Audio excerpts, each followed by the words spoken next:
Denver won the toss. They deferred. They want to put their defense out first. Both these teams with a lot of problems stopping the other team from scoring. They can both put up points, but giving up points has been the nemesis of both. You're exactly right, Don. Both these teams ranked toward the bottom of the bunch when you look at all the really important defensive stats. Points being number one.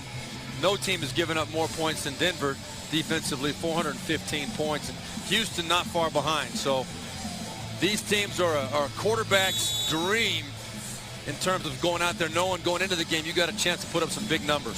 Hauschka ready to kick off now for the Broncos. Steve Slayton is back, and he'll take it at the 2 at the goal line. It carries deep.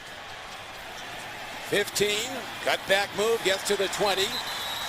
Pretty much a win for special teams coverage of the Broncos, and now Matt Schaub leads the Texans offense out. Number 8 from Virginia, 4th in the NFL in passing yardage. He is a very productive guy. Took a lot of hits last week in a loss. Over 3,800 yards passing this year, though. 22 times he's thrown for touchdowns. And nobody other than Peyton Manning in the NFL the last 2 seasons has produced anything close to what Matt Schaub has done. So he's the guy that really has established himself as a legitimate big-time quarterback. 3 years at Atlanta, who drafted him. Now in his 4th year with the Texans. To the run early. Broncos are all over it. Stop is made. Is coming up to make the hit is DJ Williams as we look at the rest of the Texans on offense. Eric Winston, an important part of their pass protection at right tackle.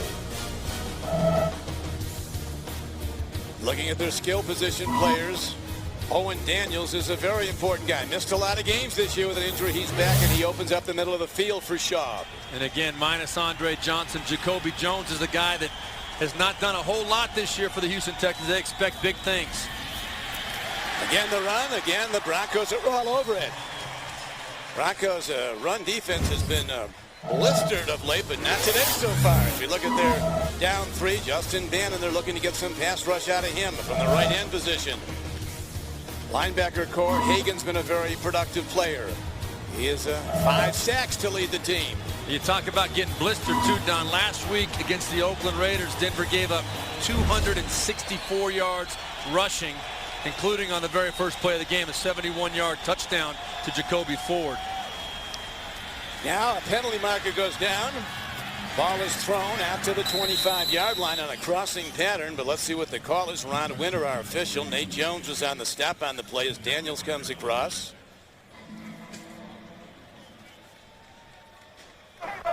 Illegal formation. 6 men on the line of scrimmage. Offense. The penalties decline. Makes it 4th down. Well, slow starts have been the Achilles heel for Gary Kubiak and the Houston Texans all year. A 3 and out right here to start this game. Not what they were looking for. They're really in the habit of starting so slowly. They get behind. It's hard for them to get into their normal game plan because they're trailing already. Yes, he told us, Steve, he said that first quarter is our demon. Gary Kubiak. Here's a high punt hit downfield by Turk. Coming up on it is Eddie Royal, and the Broncos will start with good field position for their first possession. And here comes Tim Tebow. Guy is box office. 25th player picked in the draft. The Heisman Trophy winner at Florida. 2 national championship teams. He's a beloved guy, Steve, wherever he goes. Oh, I mean, everywhere he goes, everybody you talk to, you hear the same things. I mean, you cannot help but love everything he stands for. And a lot of people are rooting for him to prove that he can play at this level as well. Big, strong guy, 6'3", 245.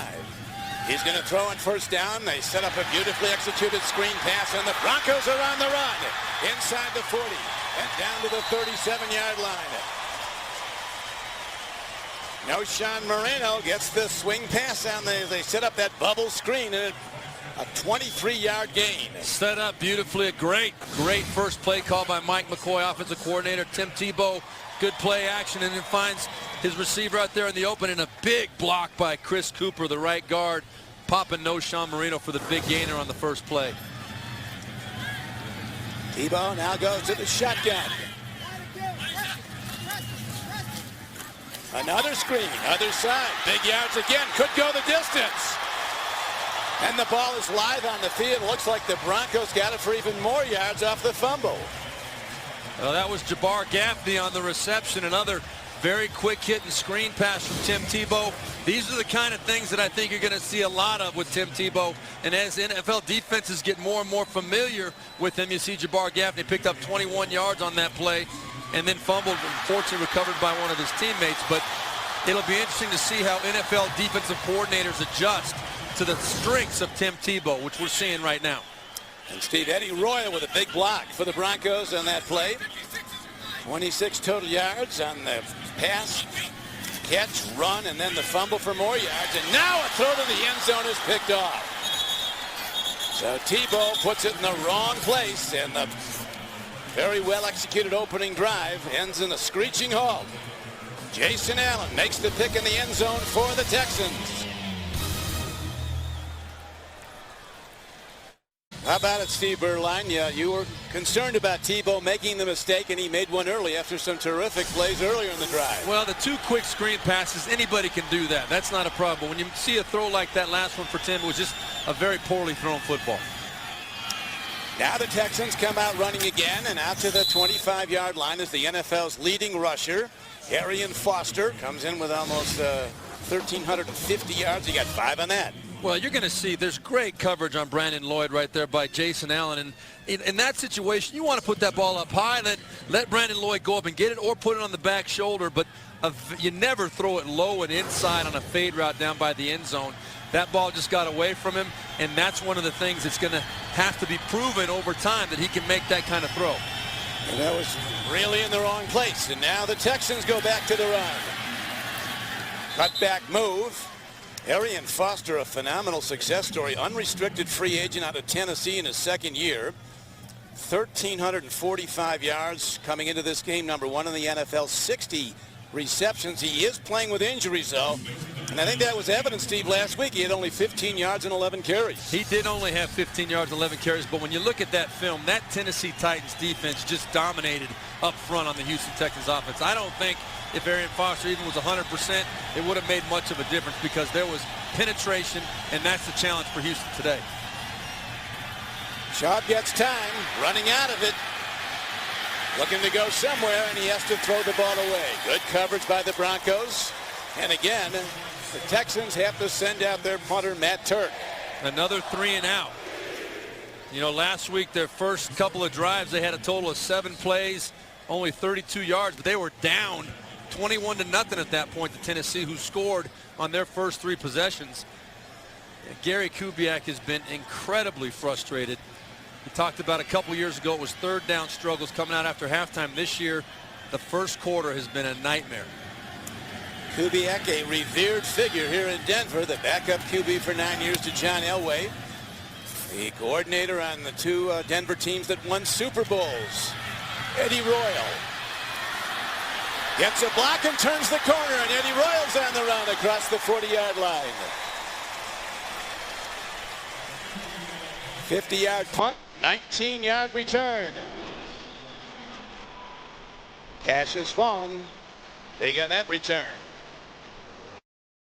Great block by Cassius Vaughn. A strong Eddie Royal on that 19-yard punt return. And now the Broncos with their second possession, starting from their 41.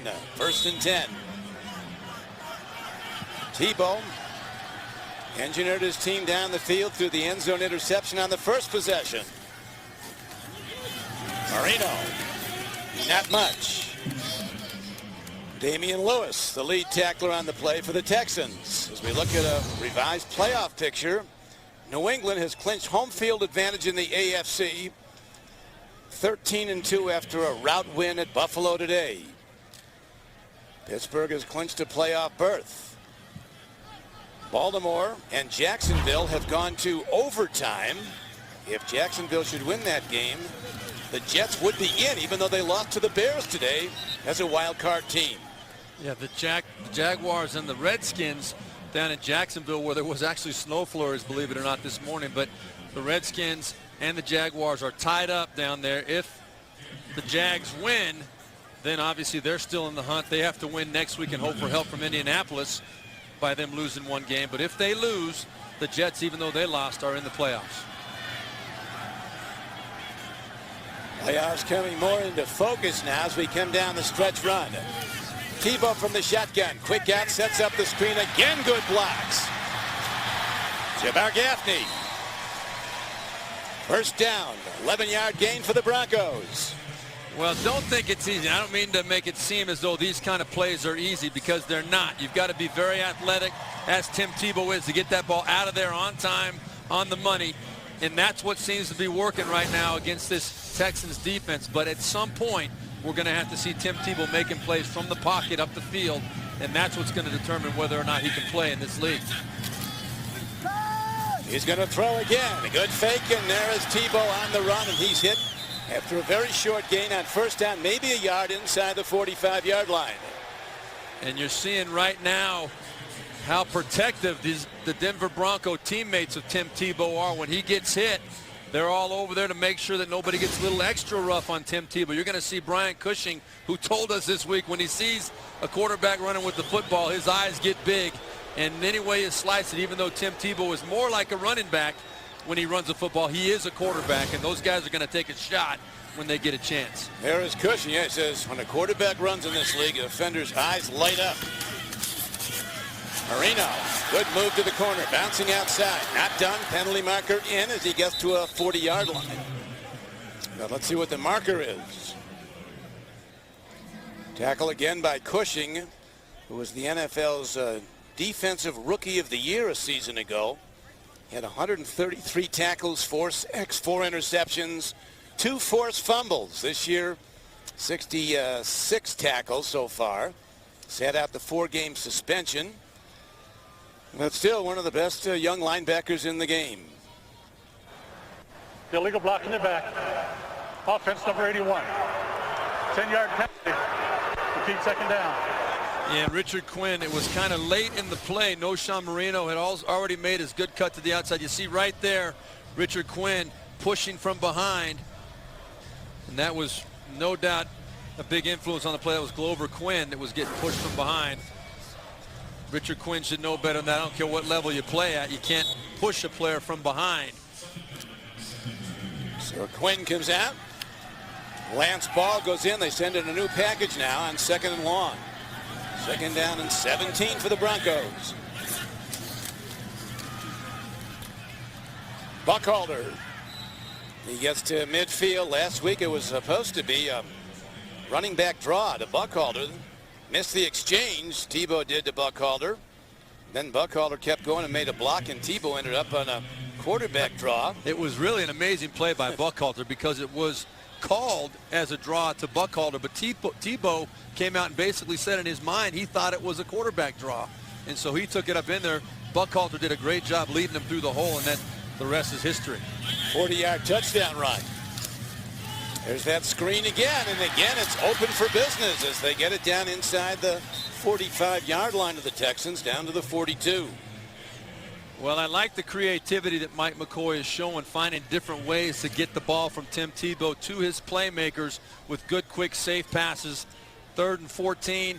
There aren't many plays that anybody, and there you see Mike McCoy, there aren't many plays in anybody's playbook where you can really count on picking up 15 yards. So right there with a young quarterback, put him in a position where you might get a big play with the right defensive look, but don't put him in a position to make a bad play. So now the Broncos punt. Jacoby Jones is back at his 10-yard line for the Texans. Well-placed punt. Jones signals the fair catch and makes it at the 8. Well done by the Broncos. 33-yard punt and no return on the fair catch. Each year, you know, you try to get some guys to come out and help give back. But these people are less fortunate than we are. You know, they're in a situation where they need a helping hand, and I want to be a part of it, and I try to encourage others to do it as well. Champ Bailey hosted the annual Broncos holiday party at the Crossing, which is a transitional living facility in Denver. Each family in attendance in the Crossing facility of the Denver Rescue Mission enjoyed a traditional holiday meal, received a special holiday gift bag, and a lot of good fellowship from the Broncos. Many of them were there. Here's a throw to the near side. And the Texans get their first down of the day, and it's a good one. As Owen Daniels is still running all the way out across the 35-yard line to the 40. Dreesen, a double tight end formation, 85, had a big block, a 31-yard gain. Nice play right there. They came with the blitz. You saw Brian Dawkins, number 20, coming off the edge. Daniels ready for the quick throw. Matt Schaub on the money. Owen Daniels, this is his third game back from taking an extended break due to still needing time to recover from the devastating knee injury last year. Coaches are really happy to have him back playing well. Beautifully thrown ball by Schaub on a slant pattern to midfield and to the 49-yard line of the Broncos. So consecutive first downs on consecutive pass plays. There is the final. The Redskins prevail over the Jaguars in overtime. That means the New York Jets are in the playoffs. They've clinched a wild card spot. And Jacksonville obviously needs a little bit of help from Indianapolis. San Diego didn't get much help from Kansas City today. Kansas City, blowout winner. Now the run play again. Both these teams, Steve, have tightened up their run defense, which has really been very weak in the recent games. Jamal Williams, the longtime San Diego Charger, 3 times a Pro Bowl player with them. First year with Denver makes the stop. Arian Foster's lucky to have his head on still. Jamal Williams right there with the clothesline. I'll tell you, it is rough sledding in there between the tackles. Jamal Williams, very athletic play right there. Playing up to the center, Chris Myers. Schaub, another beautifully timed throw, and again it's to Owen Daniels, the 5th-year tight end from Wisconsin. An 8-yard gain on the play. The Texans' slow starts are well documented. The first quarter has been a disaster for them. Look at how they've been outscored by 60 points in the first quarter. Well, and the thing that's worked in their favor today is that Denver has not gotten on the board yet. They're not trailing. They're able to still feel comfortable in their offense, but there is no rhyme or reason for it. Gary Kubiak is baffled as anybody, but it seems as though on this third series they're finding the rhythm a little bit. Very much so. They're 5th in total offense are the Texans in the NFL. Now a gap, and in the open field inside the 20. And heading down very close to the goal line, but not in, is Arian Foster. Dreesen again with a big block, a 33-yard run. Well, you're going to see a great job. They shifted Owen Daniels over to the right side, and you see Wade Smith, the left guard, pulling around, made a nice kick-out block, a huge hole off the right side for it. Look at that hole.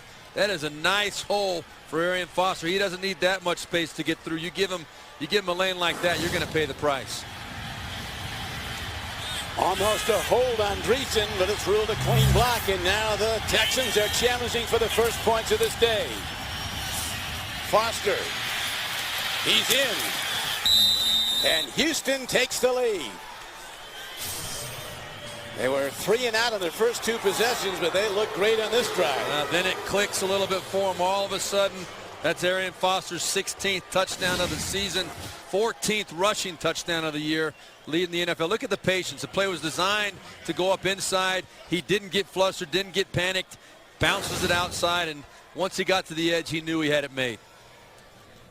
Now Neil Rackers comes out to try the point after for the Texans. Pretty remarkable numbers he's put up, Steve. He 50 times in succession has made a field goal for 45 yards or less. That's hard to believe. That's not many guys can say that. He hits the extra point, up and good. And the Texans come alive on their 3rd possession. 91 yards on 6 plays. 40 of the yards rushing by Foster, including the touchdown run. Don Criqui with Steve Berline back at Denver, Colorado. The Texans with one of their best drives of this season. 91 yards in 6 plays. Schaub was 3 of 3 throwing for 51 yards. Foster ran for the other 40, including the touchdown. And it's 7-0 Texans as they kick off to the Broncos. Eric Decker. He's had a 51-yard kickoff return, this rookie from Wisconsin. Coughs up the ball, and the Texans are after it, Luke. The Broncos keep it. Will be Broncos ball. So a nervous moment for the Denver Broncos, but they do have the ball, down 7-0 to the Texans. Denver Broncos are ready to go. Down 7-0 first quarter here in Denver. Rookie All-American from Florida. Tim Tebow, another play fake. Long ball downfield, right on target of the 41. It's a big gainer to Brandon Lloyd. His 68th catch of the year, good for a 19-yard gain. You have to like that throw, Steve. Now that's the kind of stuff you want to see. The nice play-action pass, setting strong in the pocket, finding his receiver, and putting the ball on the money. Now that's the kind of throw that Tim Tebow has to show he can make on a regular basis to prove he can play at this level. That was very nice right there. 19-yard gain, sets up a first down at the Broncos 41. Again, run play is shut down by the Houston defense. If you thought the fantasy season was over, it's not. Play NFL.com Playoff Challenge today. You could win a trip to Super Bowl 46 in Indianapolis. Sign up for free at NFL.com/fantasy or search NFL Playoff Challenge. Sean Cody on the last stop for the Texans, and now it's 2nd down and 10. Tebow caught. He's strong, gets it away, and it's not going to be grounding because there was a receiver near the ball as Eddie Royal was in the area. So Tebow, Steve, lives to play another down. Looked like they had him. Well, that was a tremendous play by Antonio Smith. We got Ron Winter's going to tell us something here. Started with forward motion, therefore it is an incomplete pass. Yeah, no doubt about that. Tebow was out of the pocket. Smart, heady play to get rid of that football right there and not take the sack. Now, I think Tim Tebow's used to breaking out of that tackle in college, but at this level, there's a little bit different caliber athlete across the board. That was Antonio Smith hanging on and forcing Tebow to get rid of that football. 3rd down. Tebow has to hit it. Takes a look. He's on the run. He won't get there. And another hard hit put on him. That was Cushing again. His eyes did light up. Yeah, I'm telling you. And we talked to Tim Tebow about this. Let's listen to this hit, and then we'll make a comment on it.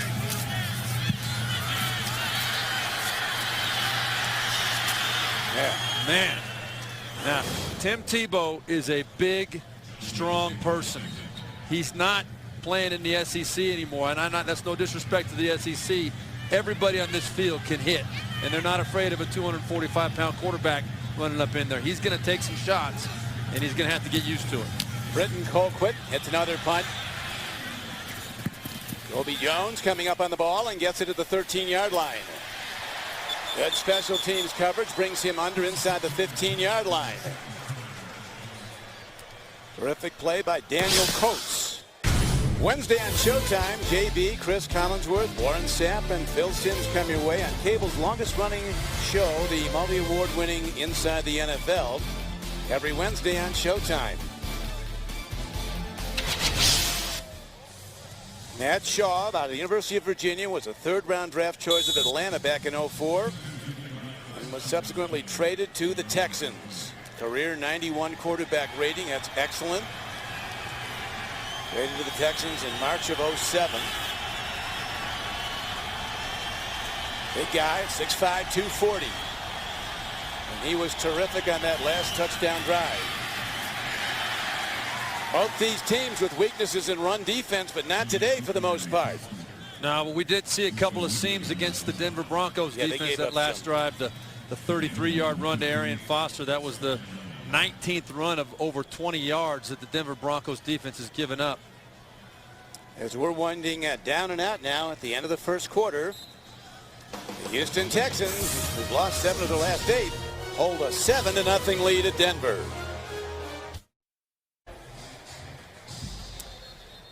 Matt Shaw and the Houston Texans with a 7-0 lead. They look to put up a lot of points on a Denver defense that's 31st in yards allowed, 1 from the bottom, and 32nd and last in points allowed this year. Broncos giving up almost 30 points a game.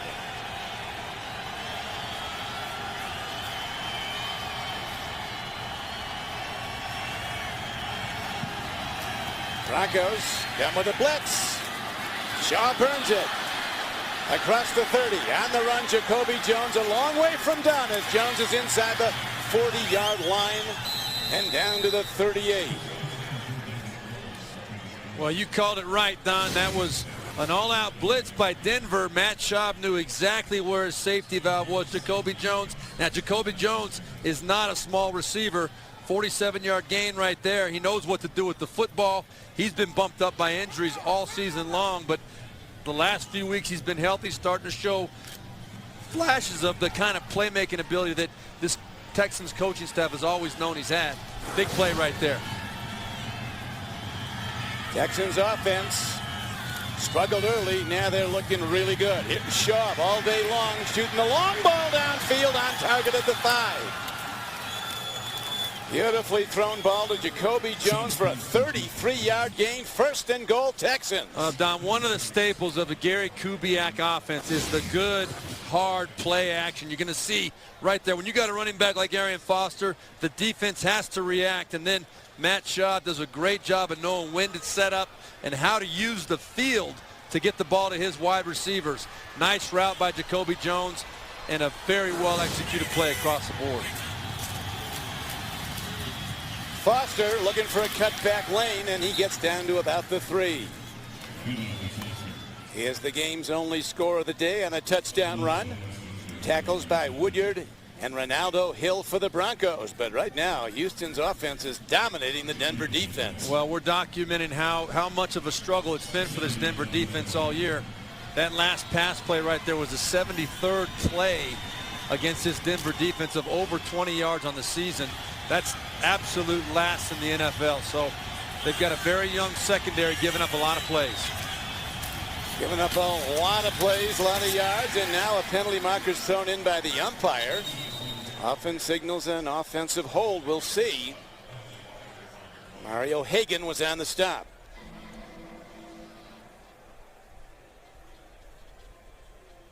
Here's Ron Winter. Holding. Defense number 91. Defense. It was holding the other way. And an automatic first down.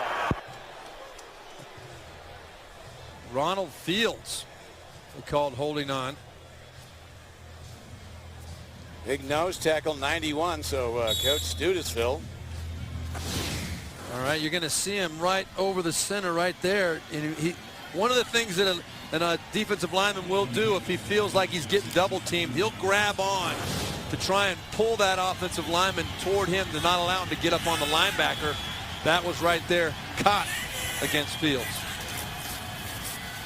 Foster, doors slam. Broncos stop it cold. Lead tackler again, Mario Hagan.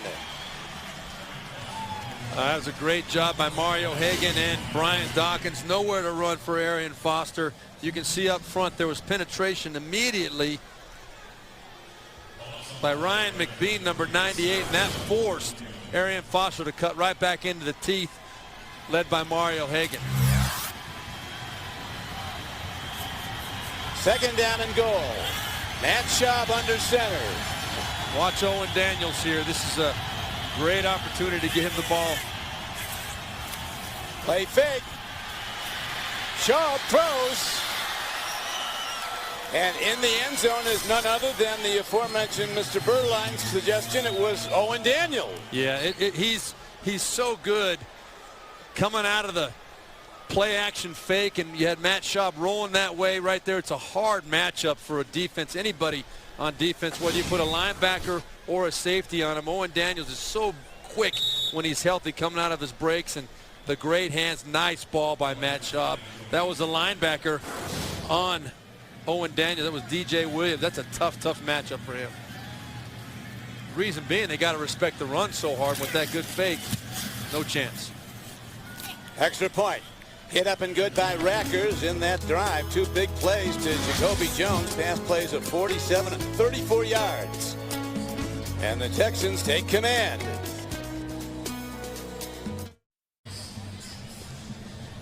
Texans with 2 terrific drives. Their last 2 possessions. That one was 86 yards and 6 plays.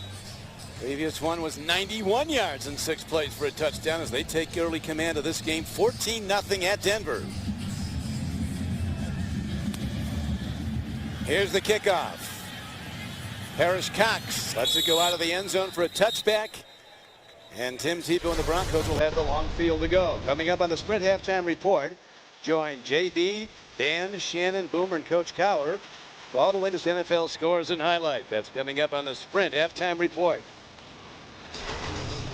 Now, one of the things that we're going to see here as Houston is kind of taking control of this game, and Denver has not had a great rushing attack this year, 29th in the NFL, averaging only 91 yards per game. But Tim Tebow's going to have more and more pressure put on him to make plays in the passing game. This time they try the running game, and Noshawn Moreno, second-year runner from Georgia, #1 pick last year, 12th pick overall. Doesn't get much. Stopped by Damian Lewis. Let's look at some of the shots Tim Tebow's taken today. Right there you can see these defenders, when they get there, they're not usually in a mood to bring him down gingerly. They're going to try and welcome him to the NFL. And right here, the biggest of all, Brian Cushing coming in and finishing it off at the end. Tebow took a lot of hits at Florida, had some substantial injuries, never missed a start. Moreno looking to turn the corner and does with that burst out across the 30. First down Broncos out to the 33-yard line. Quinn makes the stop from the cornerback position. Nice run right there by Noshawn Moreno. Very well executed across the board. You're going to see he got the edge. Daniel Graham, big number 89, sealed the edge, the defensive end, and then the rest of it was Noshawn Moreno using his speed to get to the outside. That's where he wants to take it. Lance Ball now in the backfield for the Broncos. First down. Tebow, big windup, good coverage. Does the wise thing and throws it away. Again, Steve, Antonio Smith putting pressure on from defensive end. Yeah, he's been playing very, very good football recently the last few weeks. He's got 4 sacks on the season right there. He's been in Tebow's face a lot today. A little bit of a late hit. You got to wonder against a guy like a Tom Brady or a Peyton Manning, you know, they've been getting all the attention because of they seem to get those kind of calls right there. Antonio Smith on a rookie, that call is not going to be made very often. Buckhalter now in the backfield. Is on 2nd and 10. That is a give to Buckhalter, the former Eagle, and he's out across the 35-yard line. These guys both on losing streaks, but they're not playing like it. No, but Denver, particularly Houston. Yeah, Denver last week with Tim Tebow making his first start, they only had 9 first downs on the day. They were 2 of 12 on third down conversions, 235 total yards. It was their lowest yardage output of the season, but here they're facing a 3rd and 6. And 2 of 12 isn't going to cut it. You got to start making plays in these situations. Well, this is the time the quarterback has to make the play on 3rd down. Tebow stands in, eludes one rusher, throwing on the run. He's on target for a first down. Eddie Royal on a crossing pattern mirrors the rollout of his quarterback and is downfield for a 13-yard gain. Really nice job there by Tebow. He got some quick pressure. No one questions his athletic ability. You're going to see he's getting pressure off of his front side right there. Again, it's Antonio Smith, and Tim Tebow feels it, gets outside, always comfortable throwing on the move, and a nice throw and catch to Eddie Royal right there. Tim Tebow not afraid to show his emotions at all. Tebow, Steve, now 6 for 9 throwing the ball for 95 yards. He did have that one end zone interception that stopped. Here's a ball on the field, and it's picked up by Lance Ball. Looked like a problem on the exchange. Well, I think Tim Tebow, if you look at it closely, he had a problem getting the snap. And remember, he didn't take a lot of snaps under center at the University of Florida. He's really adapted well this year, been working hard on it. That ball right there slipped out of his hand early, and then Lance Ball and he were not on the same page as far as making the exchange. Fortunate to not lose that football to the Houston Texans. So it's 2nd down and 9 at the 49-yard line. 8:25 to play in the first half. Tebow, swing pass out.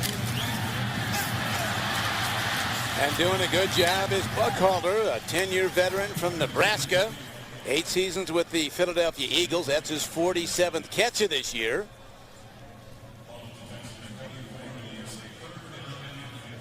This is a Texans defense too, Don, that they started the season out 4-2 going into their bye week, but the big thing that bye week signified was the loss of D'Amico Ryans, their middle linebacker, who really is the heart and soul of that defense, or has been for the last several years. And since then, they have not been the same football team. They've really struggled.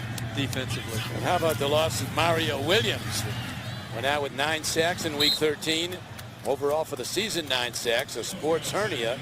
So maybe the 2 best defenders out of the Texans lineup, and it's hurt. Right, and Mario Williams, as you said, going down in week 13, he was their obvious best player on the field at the time, but losing to Miko Ryans was the guy that he was the captain of that defense, the guy that really made it tick for them and put them in the right coverages, the right looks, and missing that guy has been a big thing causing problems for the Texans defense. As Gary Kubiak told us, Ryans was the quarterback of our defense. Kobe Jones lets it bounce, and it hops into the end zone for a touchback. So, the Texans take over the ball with a 14-0 lead at Denver. These guys in the orange outfits are a couple of rejects from the Muppets. I think they're supposed to be red Christmas trees. Just when you think you've seen it all.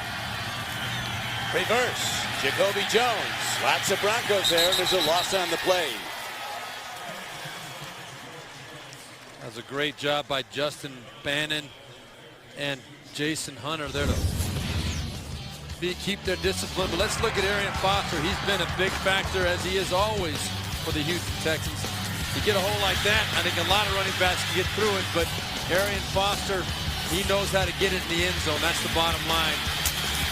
Oh, yes, Chick Harris, the running back coach. What makes Foster so good? He said, well, he's 230 pounds and he can run fast. That's a start. It's a nice combo.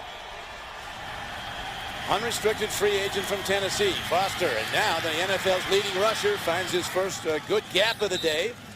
Runs it out to the 29-yard line. A gain of 13 yards on the play. Well, Don, one of the things that has really been impressive about Arian Foster, look at that right there. I shouldn't say one of the things, 4 of the things. Ranked number 1 in the NFL in all those categories. If he gets to 105 yards total offense today, passing and receiving, he'll be only the 2nd player in NFL history to be undrafted and have over 2,000 yards total scrimmage yards on the season. The other guy being Priest Holmes. He's running well, Steve. 11 carries, 59 yards. Ball on the field. Foster, it's actually Derek Ward who picks up the ball.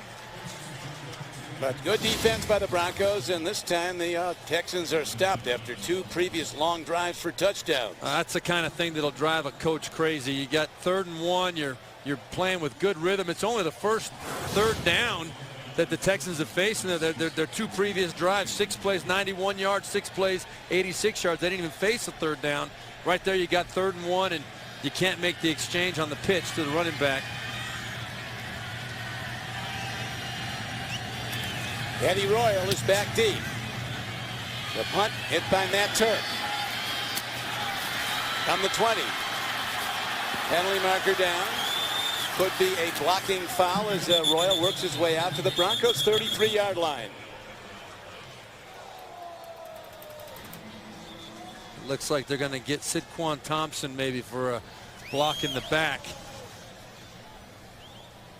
55-yard punt, a 12-yard return.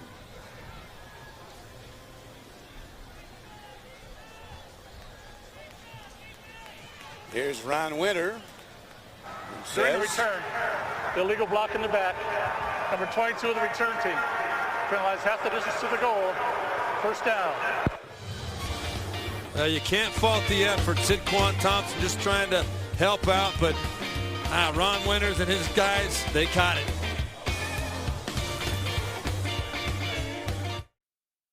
This season, more people watch the NFL on CBS than on any other network.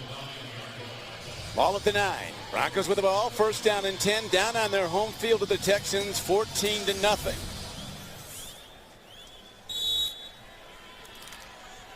Now they've been able to contain Tim Tebow so far with his legs. Last week we saw what he can do. 78 yards in his debut, including the 40-yard touchdown. Has not been a factor yet today. Looking to cut back. O'Shawn Marino at 5'11", 210 pounds. Good pass catcher. Also has got 35 this year, 3 for touchdowns. You know, Don, one of the impressive things about this Texans defense today, the big 0 on the scoreboard. Look at that. right there. This is all time now. 24+ points in a game for a season. The all-time record 14. Houston Texans today, they've given up 13 times over 24 points on the season. Not a good combination for winning. And again, good defense. Daryl Sharpton working in the middle today, and Zach Dials combined on the stop. And the Broncos, whose offense has stalled, start to hear it from their fans. Well, again, Don, it comes down to, can you truly run a full playbook? Can you feel comfortable running a full playbook with an inexperienced quarterback with the skill set that Tim Tebow has at this point? He's a work in progress. Mike McCoy right there, we see he's got a lot of proving and getting better to do. Very good first impression, but a long way to go. And that's right there. I feel terrible for Jabbar Gaffney because he took one right in the chest. Boy, but you go to the well one too many times. They've thrown about 8 of those quick screens. And eventually, in the NFL, a defensive coordinator is going to figure it out. And they're going to say, okay, that's how you're going to attack us? Well, let's see how that feels. And Jabbar Gaffney right there, not feeling very good. That was Jason Allen with the big hit.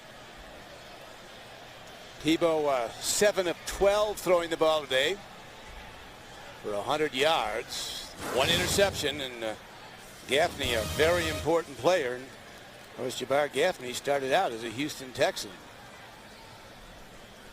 Don Criqui with Steve Berline. That throw to a fellow Florida Gator. Jabbar Gaffney by Tebow turned Gaffney into Gator bait. I mean, he got laid out. He's got up, bounced off though, ran off the field. Now a punt. Jacoby Jones for the Texans from the 36. Runs quickly into the gap and gets a good return out close to the 48-yard line. Good starting point. 51-yard punt and a 13-yard return by Gaffney. Looks like Jabbar Gaffney is ready to come back in when needed. Jacoby Jones punt return of 13 yards gets the ball to the 47-yard line where the Texans go again with a 14-point lead. 4:04 to go in the first half. Shaw, nicely timed throw. Owen Daniels somersaults to the 48 of the Broncos.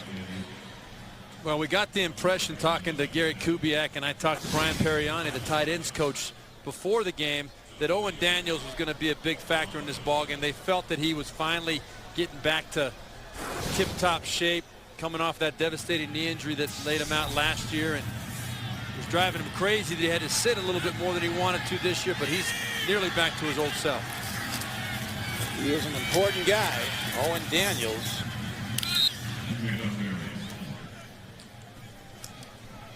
Job, slow start, 2 3-and-outs, and then some really nice stuff. Well, you hit it on the head. When you're going 3 and out, you see he was only 1 for 2 on the first 2 drives. When you're not making a first down, it's hard to get any rhythm going. But the last 4 drives, 7 of 7, 140 yards, and a touchdown. That's more like the numbers we're used to seeing. Texans started the year like a playoff team. Started 4-2. Lost D'Amico Ryans, their quarterback on defense, the middle backer. And they subsequently lost 7 of their last 8 games. Woodyard makes the stop on a short run, but it's enough for the first down. Well, Gary Kubiak's got to be feeling comfortable now. He's not used to looking at a 14-0 lead as he looks at the field. They've had a lot of tough losses this year. He told us, we were talking, he said, if you look at it, we've had 5 losses on the last possession of a ball game, 3 of them on the last play of the game. You remember the Hail Mary pass that was well documented. It killed them several weeks back, last play of the ball game. Well, they've had 4 heartbreaking losses. Unbelievable. Now, beautifully executed swing play, and the Broncos are toughing on defense. They can't stop James Casey as he gets it to 22-yard gain. A big block by Eric Winston. Casey, who caught a lot of balls at Rice University in Houston, makes a big play. With Steve Berline, this is Don Criqui back at Denver. Gary Kubiak's Texans have scored only 10 points in the last 2 minutes of the first halves they've played this season. Right now, they're in position to score points. 1st and 10 at the 21-yard line of the Broncos. Texans with 2 long touchdown drives today. Coming up on the Sprint Halftime Report, join JB, Dan, Shannon, Boomer, and Coach Cower for all the latest NFL scores and highlights. Coming up on the Sprint Halftime Report, Gary Kubiak's been a center of a lot of football conversations. He's even talked with the Broncos ever want to bring him in here. He's very close to John Elway, and there's speculation that the greatest Bronco of them all, John Elway, might be joining this organization on the football side. Well, I can guarantee you that Gary Kubiak wants nothing to do with talking about that right now. He wants to finish this season out with 2 wins and see if he can build this Houston program the way he thinks he can. And I think he wants to stay at Houston. That's what I'm saying. He's from Houston. You see the incomplete pass to Kevin Walter right now. But Gary Kubiak would love nothing more than to stay in his hometown, and they really feel like they've built something here. Now, it doesn't show in the record. This year has been tremendously disappointing to him, but Gary Kubiak, I talked to him before the game, he really feels like this team is very, very close to being an elite football team. And, you know, we've documented a lot of the problems they've had this year. The bottom line is wins and losses, period. But he wants a chance to get it right. Well, talking to a longtime Bronco executive, Jim Sacamano, I asked him what did Kubiak mean to the team when his eyes open. He said look what happened when he left, he said. The offense stopped. Williams makes the stop on the play. Clock inside, a minute to play in the first half. And it looks like Gary Kubiak is going to send the kicker out there. They're going to call a timeout, let the play clock run down, use up as much time as possible. 20 seconds left on the play clock. So the Denver Broncos with their rookie quarterback Tim Tebow came out throwing bubble screens to either side, moved the ball right down the field on their first possession. And then Tebow threw a interception in the end zone to stop the drive, and the Broncos have not challenged for points since. We come back as Neil Rackers, with that remarkable streak, made 50 straight field goal attempts from 45 yards or less. This is a 34-yarder. So Steve, can we put it in the book before he kicks it? You know, I think it's about as close to a sure thing as you can get. Rackers has now kicked 51 straight field goals inside 45 yards, and the Texans, who've struggled mightily in the first half this season, have a big first half today at Denver, a commanding 17-0 lead. Saturday, check out the best moments from the 2010 season through the microphones and the incomparable cameras of NFL Films on NFL Sounds of the Season. Heading towards playoff time. There's clearly a leader of the pack, I think, Steve, in the New England Patriots. Yeah, I think you have to no-brainer take them. They're by far the most elite team right now. What they did at Buffalo as expected. And there you see Tim Tebow and Mike McCoy. And we talked about his debut last week, 78 yards. A little interesting tidbit. Matt Schaub has never had a season where he's rushed for 78 yards with the football. And you see Tim Tebow, he had, there's Matt Schaub right there, but Tim Tebow had 78 in his debut. He's going to get a chance in this second half. I would expect right now they'll just take a knee, go into halftime, try and regroup. But the second half, I know Mike McCoy, know him well from his days in Carolina with the Panthers. He's going to give this kid a chance to make some plays in the second half because he has to. He has not rushed Schaub for 78 yards in a season. Can't do everything, I guess. He can sure throw it. Here's Eric Decker downing the ball, and the Broncos will start at their 20 with not a lot of time left. 22 seconds to play in the first half. Tebow so far 7 of 12 for 100 yards throwing the ball, the 1 interception. They need to get stuff going downfield because they're not running it well. Yeah, but the one thing you don't want to do here, Don, and as I said before, you're backed up at your own end. If you put it on Tim Tebow to try and make a play right now up the field, if he turns the ball over, you're giving more points to Houston. I expect him to take a knee right now. Maybe hand the ball off. He's going double tights like he's going to run it. Let's see. Handoff, moving nicely. This Lance ball, and he's out close to the 30-yard line. Looks to be just short of a first down, and that's probably going to do it for the first half. It will, so now the guys mix it up a little bit as the Texans take a 17-0 lead at halftime. We'll be back with a Sprint halftime report after this message and a word from your local station. You're watching the NFL on CBS. At the half, the Texans lead the Broncos 17-0. And it's time to take a look at our Droid replay of the game presented by Motorola. Great throw by Matt Schaub to Owen Daniels right there. Tough matchup for linebacker DJ Williams. That was the second touchdown for the Texans, and a kind of a confidence booster for them going in, because now they had a 14-point lead. They're not used to having that breathing room in the first half, at least as of late. Bad news for the Broncos. The best efforts of the Texans have come in the second half. Texans with a balanced offense, 170 passing, 67 rushing. So they've been balanced and they've not made mistakes. No, they have not. And this is a team, as you said, that gets better in the second half, generally speaking. They've been a very dominant team, one of the best in the league in the second half. You look at the first half stats, though, you can see 8.3 yards of play for the Texans. That's a key. The Broncos have not had an answer, have not had an opportunity to stop them after the first couple of drives. Time of possession pretty even, but what you really see is after the first drive, when you talked about it earlier, Don, Tim Tebow made some plays in that first drive and the quick passing game, the screens.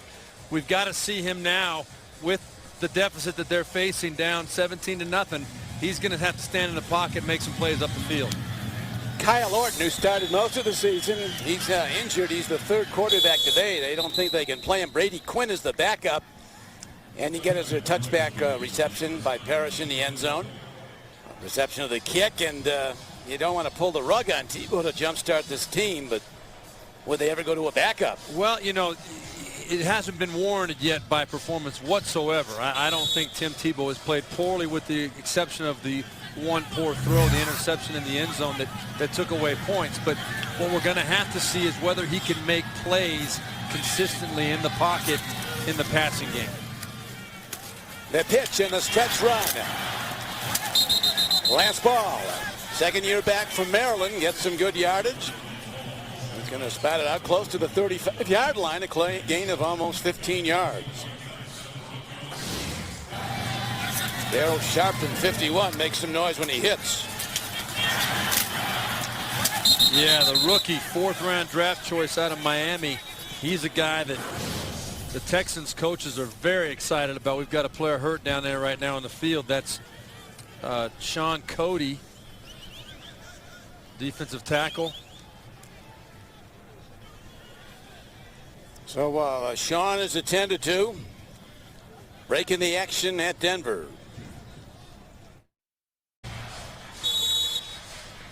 We're back, and Sean Cody, 95, shaken up, looks ready to go again. Former number 2 pick of the Lions. Now a starter in the defensive front of the Texans. 1st and 10.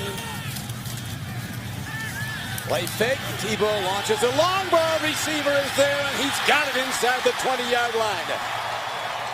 Tremendous catch by Jabbar Gaffney, a 47-yard gain on the play. I talked to Mike McCoy before the game a little bit. He said, he used an example of a play just like this. He said, in practice, we'll try and hit the big play off the play action in practice, and we'll try it 2 or 3 times, and we won't hit it. And Tim looks at me and says, don't worry, Coach, I'll hit it in the game. There's a perfect example right there, and that's why you got to root for him and you got to love him. Everything he brings to the table. That was a nice play by Tim Tebow. Texan fans remember Gaffney. He was the number 2 draft choice of the Texans back in 02, and now he's heading inside the 10 and down to the 5 is Carl Buckhalter. So the Broncos come out with offense. Troy Nolan makes the stop for the Texans. Well, that big pass play is just what this team needed. We talked a lot to people throughout the organization coming into this game, and every one of them said that the energy that number 15 brings, and the Broncos, you see, have never been shut out at home, now down to the 6-yard line, but the energy that Tim Tebow brings to this stadium, not only to his own team, but to this stadium, has been lacking for a while. He never shut out at home. That's in 401 games, 386 regular season, 15 home playoff games. One of the signal figures on the Denver skyline, the the Stallion atop the Invesco Field Mile High scoreboard. Studesville, interim coach, Matt Schaub, quarterback for the Texans. He's played great football, and now Tim Tebow looking to get the Broncos in the end zone for the first time today. Down to the goal line. Touchdown Denver. Carl Buckhalter. Big block by Daniel Graham.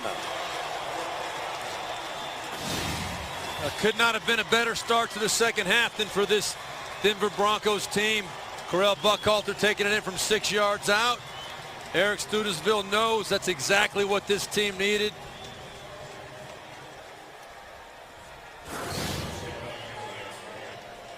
Hauschka now ready to try the point after. Guy who started at Middlebury College and ended up at North Carolina State. And he knocks through the extra point. The long pass to Gaffney, now officially a 50-yard play. It was 47 when he went down with a diving catch. Then he rolled 3 yards before he was touched. And then Buckhalter 6 yards out on the payoff end. Broncos kick off when we come back. Broncos come out with a big drive, 80 yards in 4 plays. Big shot in that was the 50-yard throw. Tebow to Gaffney. And then the 6-yard touchdown run by Buckhalter. Now the Broncos kick off. Slayton will down the ball. And on the touchback, the Texans start from their 20. Celebrate with the best when America salutes Paul McCartney, Oprah, and more. It's a spectacular all-star evening at the Kennedy Center Honors. Tuesday, only CBS. We talk about the Houston Texans. This is a team that is very, very efficient in the second half. You see 54 points scored on the opening drive of the second half. They've got the third best point differential in the second half, plus 51. They come out with power football out to the 30-yard line. Boy, what a good run that was. That whole left side of the Texans offense. Dwayne Brown and Wade Smith, Chris Myers, the center, came up and made a statement on that play right there. You saw Vontae Leach, the fullback, number 44, coming around, leading up in there. That's just a straight physical play saying to the Denver Broncos defense, you know what, get used to it. We're coming at you again. Got some good blocks. Woodyard, the lead tackler.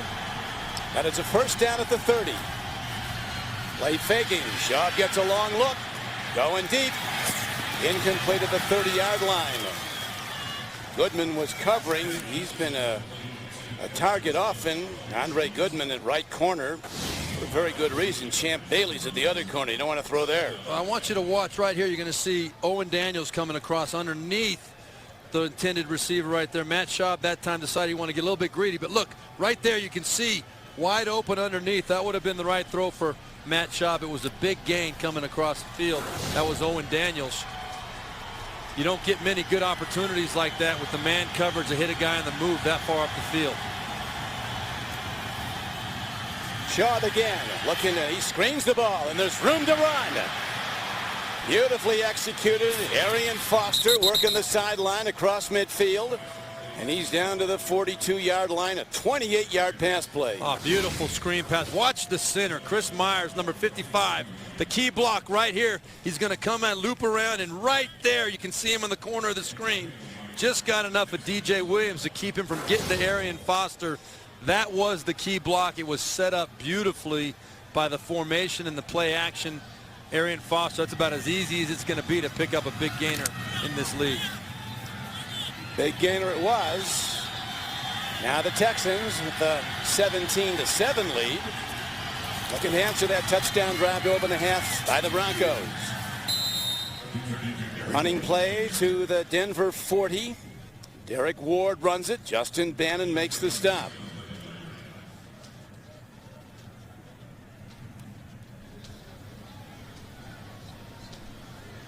Well, that screen pass to Arian Foster put him over the 2,000 yard mark for total yards from scrimmage. Only the second undrafted player in NFL history to do it. You saw Priest Holmes did it 3 times. Here's Schaub down the middle of the field. He's hit hard as he releases. Broncos got a blitzer through. Woodyard came, Wesley Woodyard. And Champ Bailey is hobbling right there. He came over and made a play on Owen Daniels late. Looks like he twisted his ankle or something. I thought it was a little bit late. Maybe it could have been a defenseless receiver. You see Matt Schaub under some pressure. You're going to see Champ Bailey, number 24, right there, just a little bit out of control. Incidental contact there, but he twisted his ankle, it looks like. Champ tied for the all-time lead among cornerbacks with 9 Pro Bowl selections.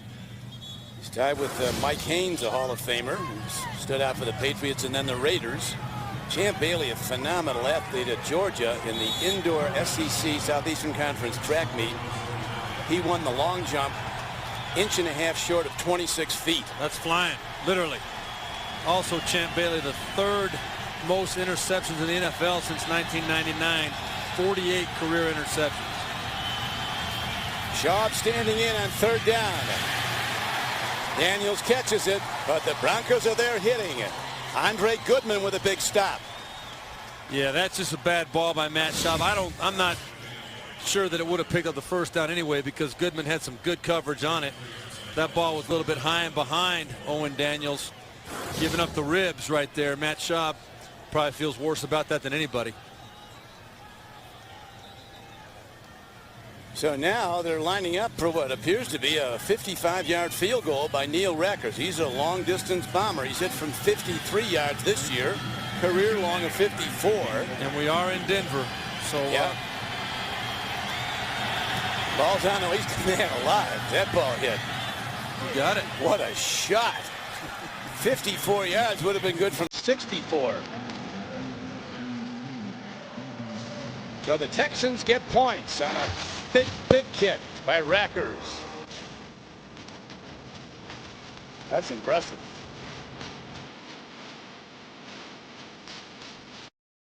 Neil Rackers, a 54-yard field goal.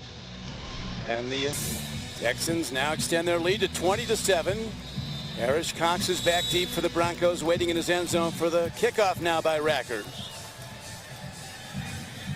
He's been booming him into the end zone. This man can kick the ball. Yeah. 8 yards deep. Not uncommon in Denver, but he can boot it. He's always had the big leg. Next Sunday, the NFL on CBS wraps up their regular season and sets up the playoffs with a doubleheader. Check local listings beginning with the NFL Today, subject to flexible scheduling. There they are, JB and his team. Well, let's see what number 15 has in store for us here on this drive. A good first drive of the second half, making plays from the pocket. Tebow looking deep. Here's one out. He's on target again. Beautifully caught by Brandon Lloyd. Stop pattern, and the ball is drilled in 18 yards downfield. And I'll tell you what, he took a shot from Antonio Smith, number 94. Watch this right in the back, Don. That is a shot. That's a big NFL type of hit. Tim Tebow standing strong in the pocket and delivering a strike to Brandon Lloyd on the outside. Ball was up on time, on the money. On the money, now to the 38-yard line. So Tebow and the Bronco offense coming alive here in the third quarter on their second possession. First was a long touchdown drive. Tebow again, middle of the field, ball's up for play. It's caught by the Broncos, Brandon Lloyd. That was anybody's ball, Steve, and Brandon Lloyd said it's mine. A 41-yard gain. It was anybody's ball. It was underthrown, poorly thrown ball. Really, if you look at it, Jason Allen was in perfect position for the interception, but Brandon Lloyd timed it perfectly and caught the ball at the high point. Those are the kind of plays that make an NFL team very poor against the pass. How bad are the Houston Texans? 275 yards a game, the 4th worst number of all time, if that holds up. Brandon Lloyd now over 1,350 yards receiving this year, and the Broncos continue to attack with a Lance Ball power run. Stopped by Glover Quinn. One of the things Gary Kubiak told us in talking about his defense, he talked about the young secondary, the youngest secondary in the NFL was his statement, and you can see how little experience they have. And he said, looking back on it, they made the decision to go with the youngest secondary in the NFL. Turns out it probably wasn't a great decision. That's what he said, yeah. Kareem Jackson, the #1 draft choice at right corner, starting as a rookie. He was an integral part of the national championship team at Alabama. Tebow looks, end zone throw. Coverage is good, and he overshoots probably intentionally. Brandon Lloyd the target again. You're exactly right, Don, and that's a really good decision by Tim Tebow right there, because he made the decision to go to Brandon Lloyd. Right, wrong, indifferent, doesn't matter. He made the decision, and down here in the red zone, you've got to make quick decisions. He committed to it. You look at his numbers first half, second half, but it wasn't there. He made the smart play, threw it away. And lives to throw another down on 2nd down and 10. Run the ball down to the 9-yard line. So now a very big down coming up for the Broncos and the Texans defense. Damian Lewis makes that stop on Lance Ball. Well, this Texans defense is ranked 31st in the NFL in the red zone. Just another one of their major defensive issues. What do you think he's going here, Steve? Well, you got to think Brandon Lloyd, who's singled up here at the top. But I think that Houston's probably expecting that too. They're revolving a safety over that way. Yeah. You got double on him. Here comes the heat. There's the throw. High arcing throw, and caught way out of bounds by Eddie Royal. Yeah. Tim Tebow made the right decision, had the one-on-one coverage. They definitely took away Brandon Lloyd with the double safety over the top right there. A shot at Eddie Royal right into our cameraman. Way to take one for the team, but definitely out of the end zone. Nate Spearman taking one for the team. Great work again today by our entire CBS crew as Hauschka comes out to try the field goal. They hated to settle for this, I'm sure. The Broncos. About to run out of time here. But it's points. 27-yard field goal. It's a 20-10 game Texans.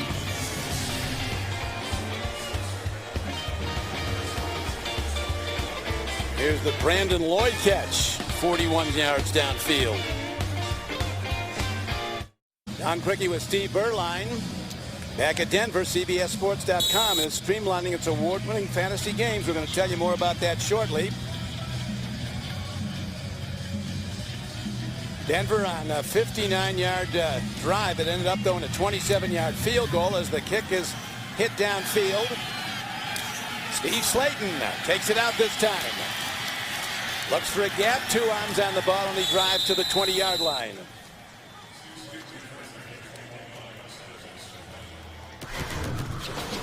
Telling about CBSSports.com, streamlining its award-winning fantasy games to create an even better fantasy experience. Visit CBSSports.com/sneak preview. Sign up for an alert when fantasy games launch. Champ Bailey, twisted ankle or knee, still a little limp over there, Steve. Not good. Does not look like he has any intention of coming back in. That is not good for the Denver Broncos secondary. One day he'll be a first ballot Pro Football Hall of Famer, one of the great ones. Swing pass, Owen Daniels.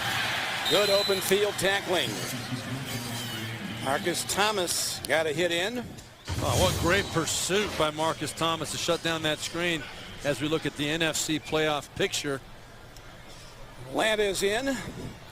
Chicago won their division, beating the Jets today, but ironically the Jets also got in. And then Jacksonville lost. And we hear overtime. We hear that Green Bay is up on the Giants right now, 21-14 in Green Bay. Shaw threads it in beautifully to a possession receiver, Kevin Walter. Walter with his 49th catch of the year for the Texans, a 14-yard gain. Nice job by Matt Schaub standing in the pocket there. Pressure coming, but he's so comfortable in this offense. He's been with Gary Kubiak now for 4 years, and they really have a rhythm. He knew exactly where to go when the pressure was coming. Hit Kevin Walter right in stride. A nice pickup. You will get better playing quarterback for Kubiak. No doubt about it. Stretch runs. Toss. Foster turns the corner, and he is across the 40 and out close to the 47-yard line. Looks like he's going to have a first down. Oh, that was a tremendous run by Arian Foster right there. You had a lot of pressure in the backfield. You had Parrish Cox, number 32, and Mario Hagan bursting into the backfield, causing penetration. Arian Foster did not get rattled at all. We've got a player down on the side. That's Marcus Thomas again. Tremendous run, though, by Arian Foster to stick with it, to trust it, get it to the edge, and turn the corner, make a nice big gain out of it. And he, Steve, is putting up Arian Foster-type numbers today. 87 yards on 16 carries. He had only 15 yards last week on 11 carries. Well, as we've discussed, it's good to see Marcus Thomas walking next to longtime athletic trainer there, Steve Antonopoulos, the Greek, as he's known here in Denver. He came with the franchise, didn't I think, he's been here a long time. Rehabbed me through an injury or two here while I was with the Broncos as well. Playing for that man, Gary Kubiak. Well, the mile high, the altitude is not bothering the Texans. Kubiak says the best thing is bring your team in late. Don't come in early. A couple days early. Here is a nice catch, beautifully done. Extending for the ball, Jacoby Jones. And he has the ball down to the 42-yard line of the Broncos, an 11-yard gain.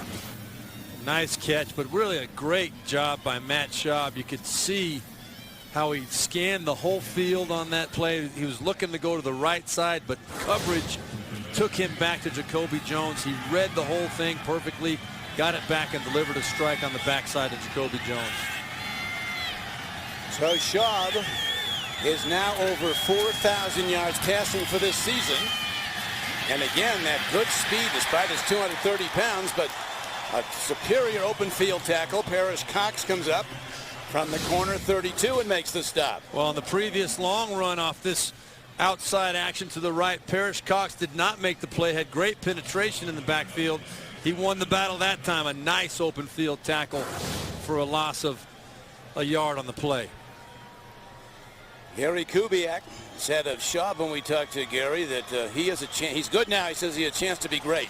And he said great quarterbacks are measured by wins and losses. And unfortunate what's happened this year, but that's what it's going to take to get that designation. Long ball, coverage good by Cox. Now a marker comes late.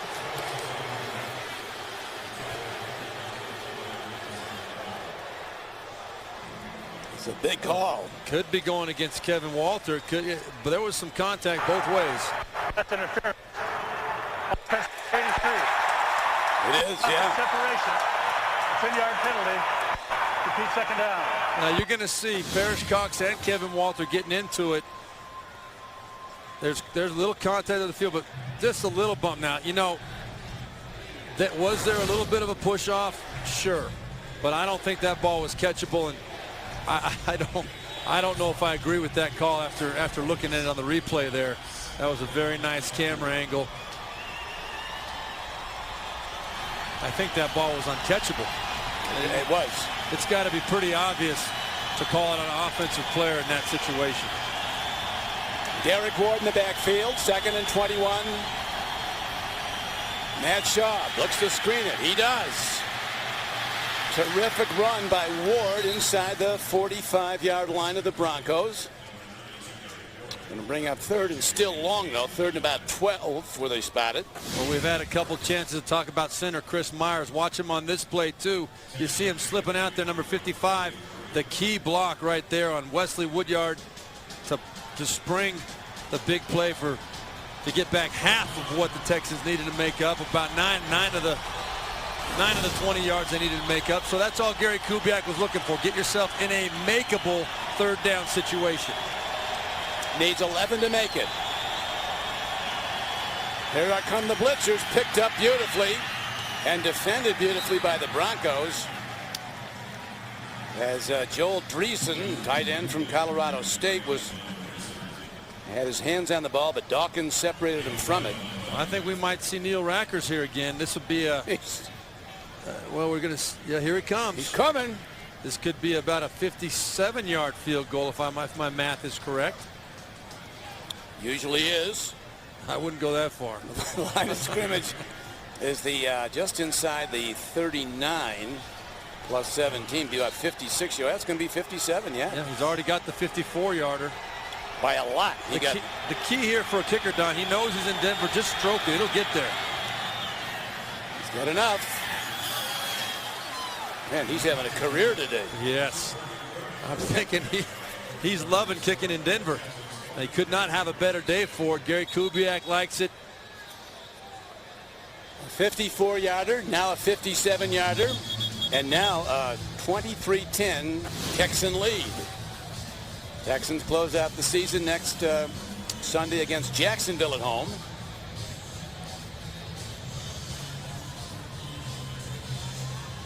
And that kick tied the Houston Texans all-time franchise long field goal of 57 yards. Wait till the Texans' next possession before we say that. Exactly right. Neil Rackers, an 11-year veteran from Illinois, came in hitting 22 of 25 for the season, 88%, which is exceptional. He was 1 of 2 from 50 plus. Today he's 2 of 2 from 50 plus, 54 and 57. And he has been exceptional. And again, Parrish Cox goes back for the Broncos, standing in his end zone. Broncos have had a hard time getting kick returns off the kickoffs of Rackers. It's amazing, these kickers, even the really good ones, most of them with a bunch of different teams. Yeah, they bounce around. It's a kind of what have you done for me lately business. The Rackers had really established himself there in Arizona. And, he had a year or two where he was kind of so-so, not at the level that they were accustomed to. And now it's Houston's game. This will be run back. Cox from the 5.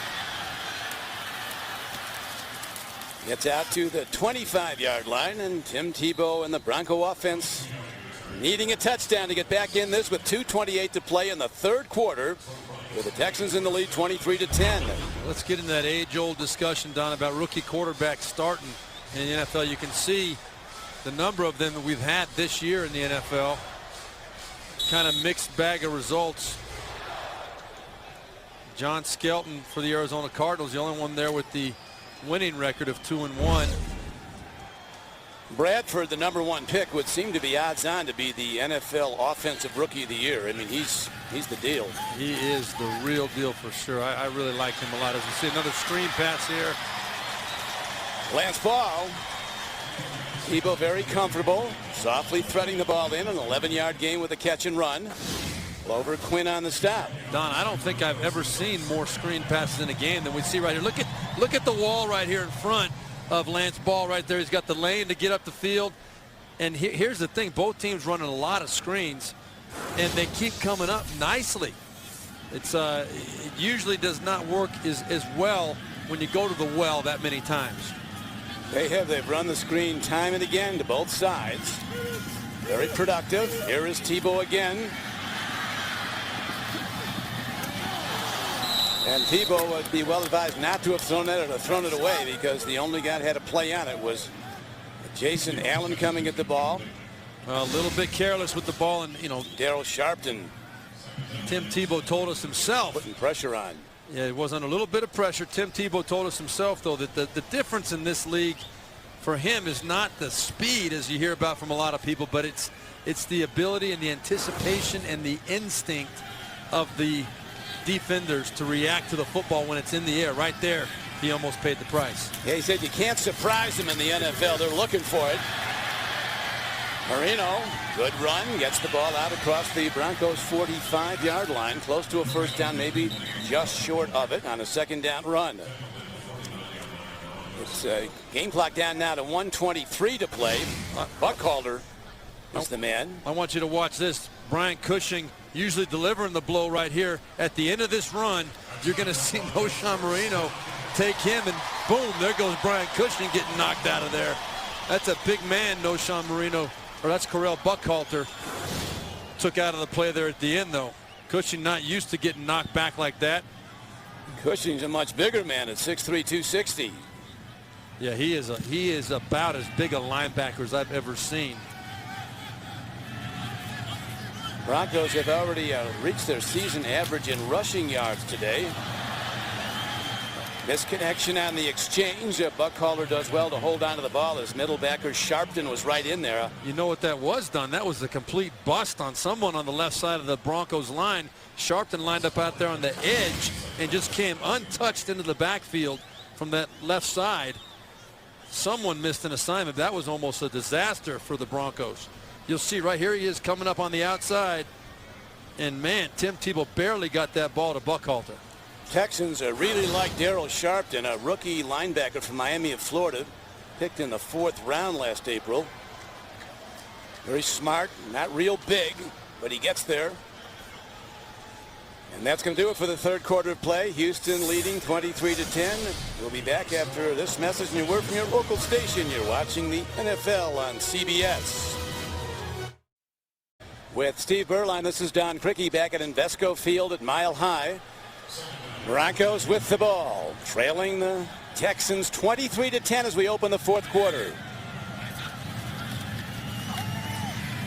Tebow eludes tacklers, but not all of them. One finally gets him down.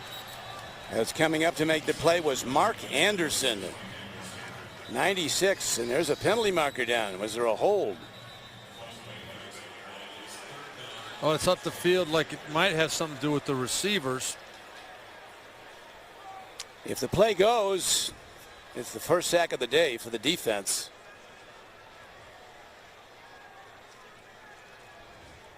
Big call, whole quarter to play. Holding. Defense number 30. Automatic first down. 5-yard penalty. A first down. That's a shame for Houston. Jason Allen totally away from the play. They're going to call holding right there. You got a little head slap from Brandon Lloyd.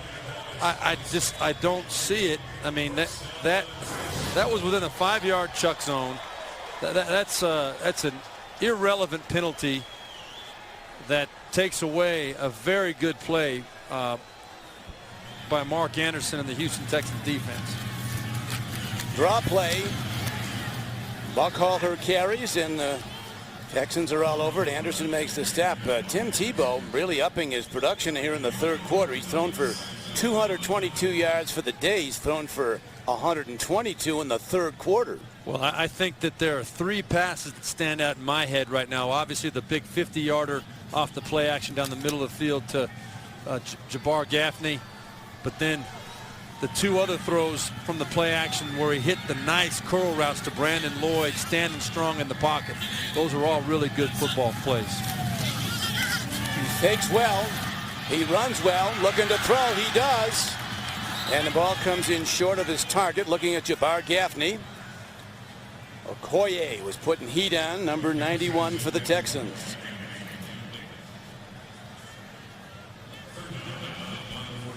Tim Tebow was actually born in the Philippines. His parents were missionaries there. He told us, we were talking about the people doubting him in the NFL if he can be a quarterback. He said, hey, they doubted me in high school. He went to a high school and the guy told him, you're not playing quarterback, you're going to be a tight end or a linebacker, and he switched high schools. He said he's been trying to prove people wrong ever since.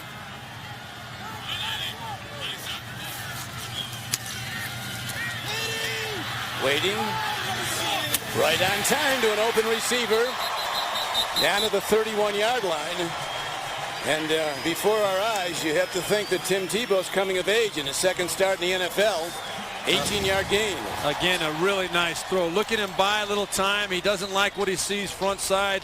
Sets up and delivers a bullet strike to Brandon Lloyd, who goes down the sideline. Brandon Lloyd, by the way, is another great story. A lot of people think he's up for the comeback player of the year. His 8th year in the league. This is the first time he's ever gone over 1,200 yards. Only 2 other receivers have done that in the history of the NFL. Originally drafted by the 49ers back in '03. He is having a phenomenal year, an all-pro year. Buckhalter's the man. Snapped by Bernard Pollard. Brandon Lloyd, I think, second in the league coming into this game, and he's had several big catches today as well. You know, we asked him in our conversation the other day if he surprised himself, if he even exceeded his own expectations. He said, you know, I'm not really one to set a bunch of goals. I just like to show up every day and do the best I can and see where things fall. And the man that's throwing the ball, Tim Tebow, his teammates say that in the huddle, you get the feeling this guy expects to win. He's a very confident guy, very poised. He's done a lot of winning.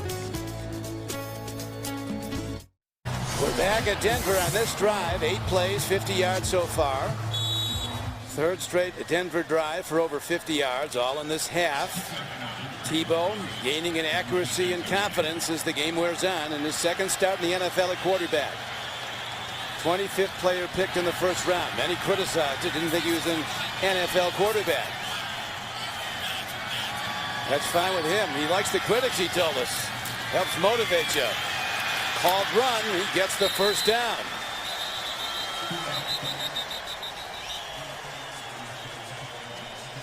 Well, that's what he brings right there.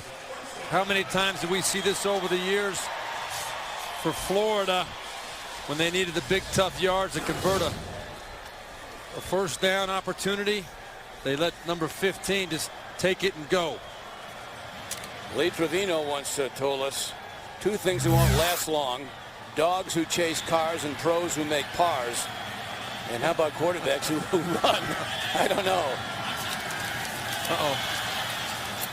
He picks it up. Miss on the exchange.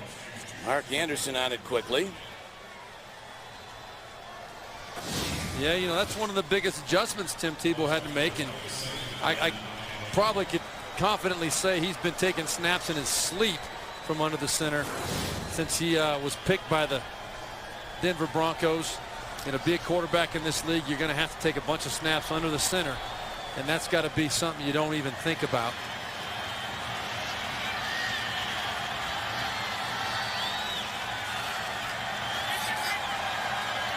Another checked off, second down. Blitzers are coming hard, and Tebow's on the run and not far. Terrific defense by the Texans. You know what that was, Don? That was tremendous discipline by the Texans on that defense. That was Jameson making the sack, but they came up the field hard. And what ends up happening a lot of times, and a good running quarterback will expose this, but look at how evenly dispersed those defensive linemen were. They all were coming up the field pressuring, but they kept their lane responsibilities, and that's what was able to finally corral Tim Tebow right there. A lot of times a good running quarterback under pressure is going to step up and go, and if you're not disciplined, it can be a big play. There's a big play now. 3rd and 14. The screen pass again. Nice. Buckhalter with a great change of direction. Move is heading in. Standing up on the play of the day for the Broncos, and they're right back in it.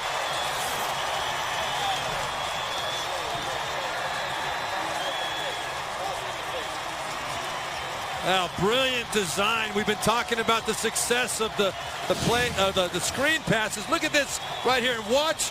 Initially, Tebow fakes it to the right side, and look at all the Texans on that side of the field. Nobody outside other than one defender, and then Correll Buckhalter. You get him in the open field. Most of these running backs at this level, you give them that much space, they're going to know what to do with that football. And your old coach and friend, Mike McCoy, he spent a lot of time drawing up screens, and they're working. So it's a 23-17 game, and now the Broncos will kick off. The Denver Broncos have outscored the Texans 17-6 in the second half. But the Texans had a 17-0 halftime lead, and now their overall lead 23-17 as the Broncos are ready to kick off. Tim Tebow's now thrown for 263 yards today. 1 touchdown, that early interception. Steve Slayton He downs the ball, and the Texans will go from their 20 when we come back. Coming up, time permitting, after the game, the Subway postgame show. Join JB, Dan, Shannon, Boomer, and Coach Cowher for all the latest scores and highlights. That's all coming up on the Subway postgame show. Texans lead, cut to 6. The stadium's come alive in Denver. 2nd and 10, looking for Daniels, overthrown. Big rush coming from the outside backer, Robert Ayers. Yeah, he had a clean shot at Schaub. You're going to see right here, Ayers came up, you read that play action and made the hit from behind on Schaub. He's holding his head. He took a lot of hits last week, Matt Schaub. He did, and that could very well have been close to a head-to-head contact the way it looked from behind. Sounds like the good old days here in Denver. Yeah, they can make some noise. Beautiful slant pattern throw, and the mark is going to be at the 31. It's a first down. Great job of just knowing the field, Don. That was pressure coming from the outside, the secondary, and Matt Schaub reversed out and knew exactly where his quick outlet throw was and made the Broncos pay. They've been a darn good fourth quarter team right there. Second most points in the fourth quarter in the NFL. Yeah, they start slow and close fast. Today they started fast. Had a 17-0 lead at halftime.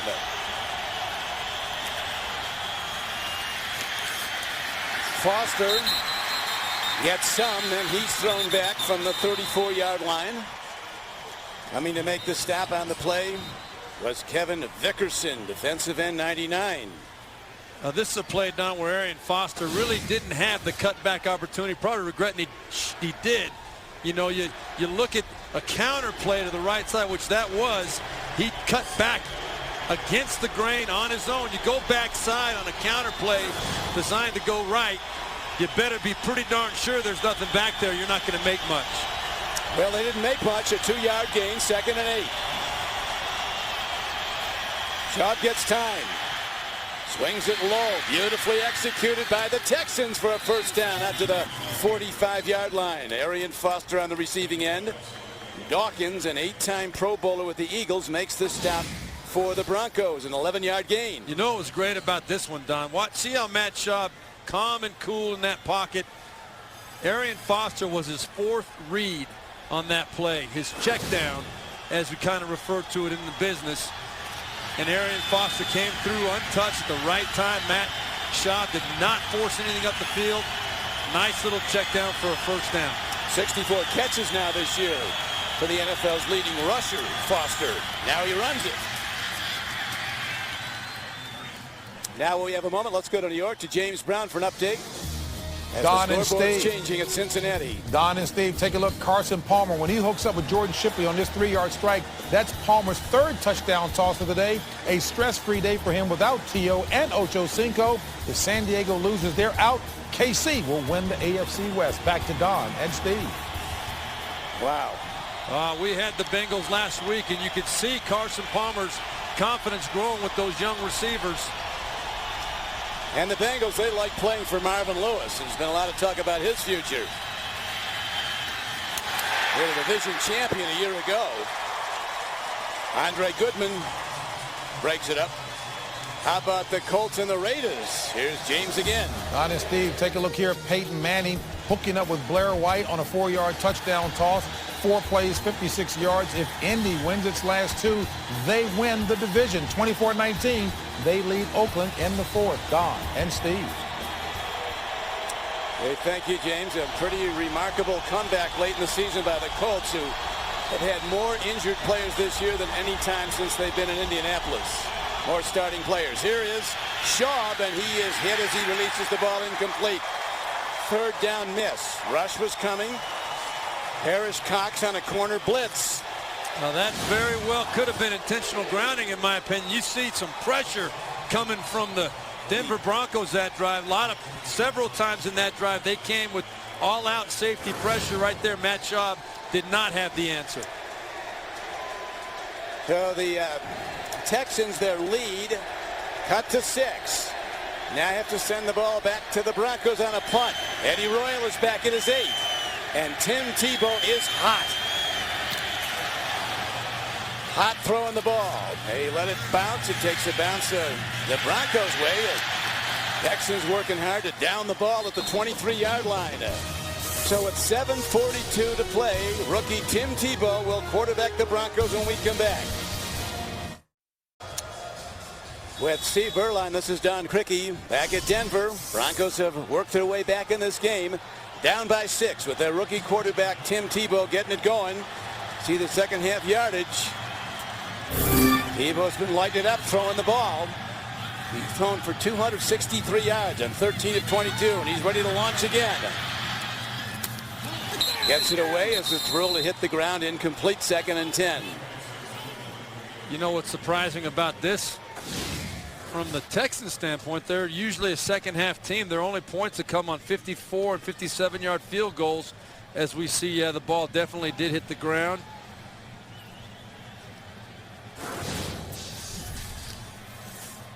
Big drive, a time starting to become a bit of a factor. 7:35 to play. They run it. And the Texans stop it. Buckhalter runs, lead tackler Okoye. Well, you've got to give the Texans defense credit on that. That's a play where Mike McCoy on 2nd and long, generally speaking in the NFL, probably 80% of the time, defenses are going to play a soft 2-deep coverage where they're not going to have safety support up for the run. That's a good time to run the ball to try and pick up 5-6 yards, get yourself in a 3rd and manageable situation. The one thing you don't account for is the defense stepping up making a play. Now you got 3rd and 11. And you have to think, Steve, the Texans are thinking screenplay. You would have to think that, Don. That's probably a pretty good call right here.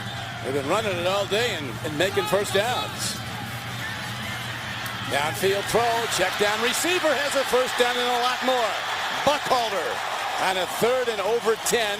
Breaks it up the middle of the field after the catch for a 22-yard gain, and the Broncos are driving. Good veteran play by Tim Tebow right here. You got the soft 2-deep coverage. You even had Amobi Okoye dropping into coverage from the nose tackle position, but right there against that soft 2-deep coverage, there's not a lot of holes up the field. You got to be patient, take your check down, hope your athlete like Correll Buckhalter can pick up the first down like he did. Buckhalter with a big catch and run. Tebow has now thrown in this game for 285 yards. He's hit 14 of 24 throws. And the team he's going against has the lowest rated pass defense in the NFL. Yeah, unfortunately for Houston, that they've exceeded their average. They were already ranked last coming into today. 4th worst of all time, as mentioned earlier, if their average holds up for the season. It's a good matchup for Tim Tebow to try and get his confidence going. I think he's accomplished that today as well. Tebow, tough to tackle. They've hit him a lot in the backfield, but he throws most of the tacklers off. He's 6'3", 245 pounds. There's his counterpart, Matt Schaub. He's had good numbers today, and right now his team trying to protect a 6-point lead. Tebow again, bootleg. A left-hand long ball. There's a receiver there. Incomplete at the 9. Shooting at Jabbar Gaffney. Well, Jabbar Gaffney was open up the field. I'm not going to put that on Tim Tebow, though. The one thing a receiver has to do in this situation, you can see Tebow's coming all the way out. The receiver's got to kind of buy time before he takes off. He did a little bit, but he's up the field a little bit too far for Tim Tebow to get that ball out there. A little bit more patience by Jabbar Gaffney, and he might have been able to hook up with his young quarterback. Denver with a 17-point second half so far. Only 6 points the Texans have had it in the spectacular field goal kicking of Rackers, and here's a throw for a first down. Coming back at the ball, Brandon Lloyd with a phenomenal play, a 14-yard gain. Well, that puts Tebow right about 300 yards. What a great throw that was. I mean, under pressure right away, I thought it was a careless throw initially, but when I saw the end result, it was right on the money. I thought he was just trying to get rid of that football dangerously, but no, it was right there. Great play. Well, the great John Elway carried this franchise for 16 seasons. And you start to think maybe this is the Elway replacement they've been waiting for. A long way to go, a lot more to be decided. Protecting the ball is huge, and yeah, he makes a great play. One-handing the ball. Glover Quinn beaten on the crossing pattern, and the Broncos down by 6 are driving. Well, I like the confidence being shown in Tim Tebow right now with the play calling, trying to see if this kid can do it and can make the plays. You're going against the worst ranked pass defense in the NFL. That's the way you should attack them.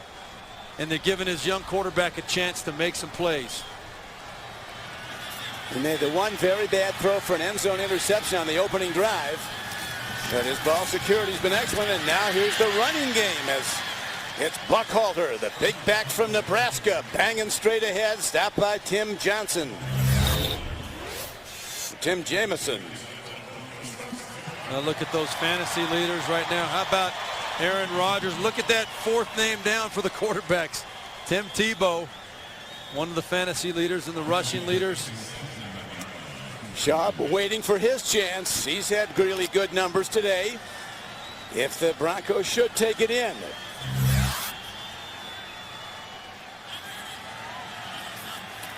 All out blitz. They pick it up beautifully, and Tebow's on the run inside the 20.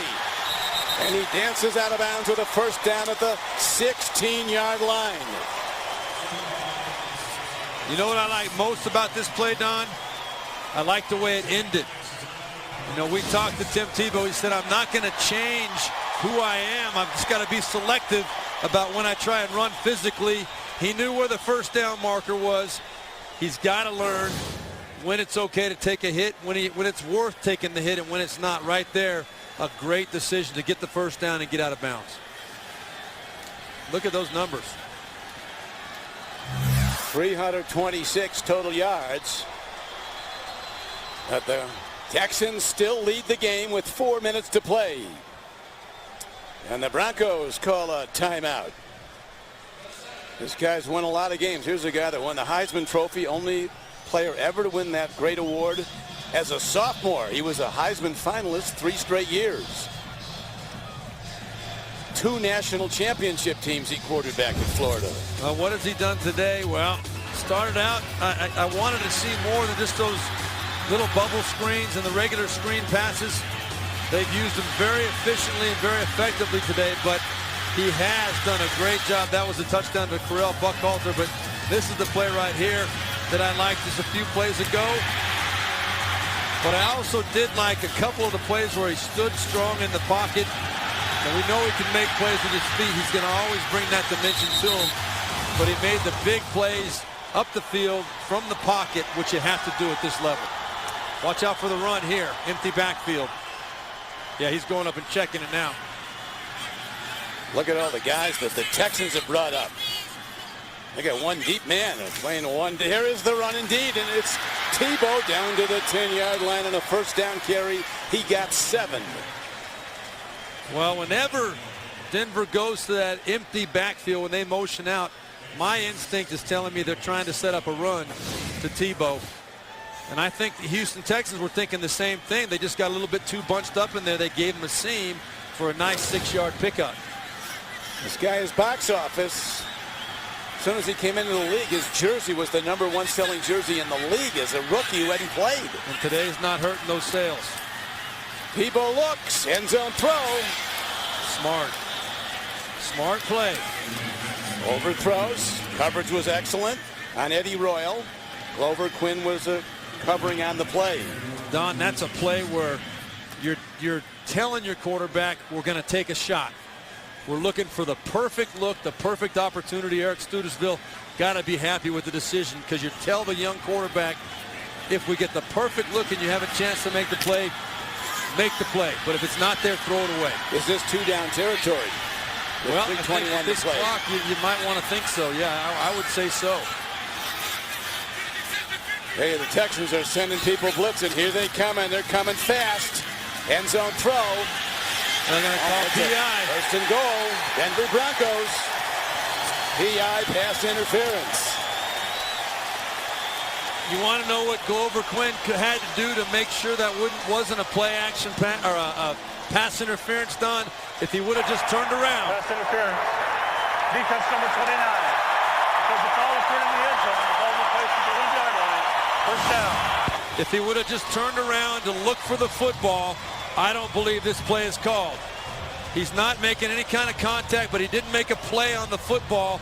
There was slight contact. I still don't agree that there was enough contact for a pass interference, but he didn't turn to make a play on the football. A lot of times the referee will throw the flag just for that. And again, the open backfield. They spread the field with the formation. Tim Tebow would have a false start, pre-snap penalty.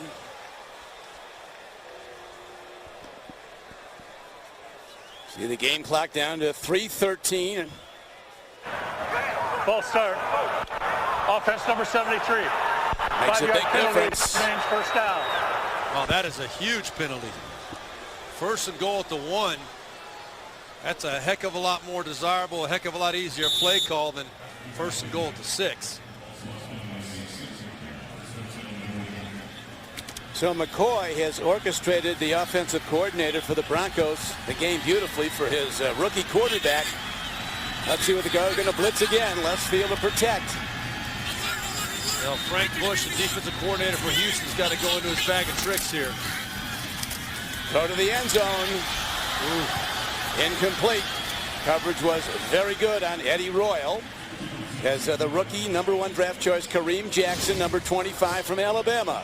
As well as Tebow's been playing, that was almost a classic rookie mistake right there. He was baited into throwing this ball and almost cost his team. He was trying to complete that ball. That was not a throwaway. Fortunately, the ball was a little bit high for Eddie Royal.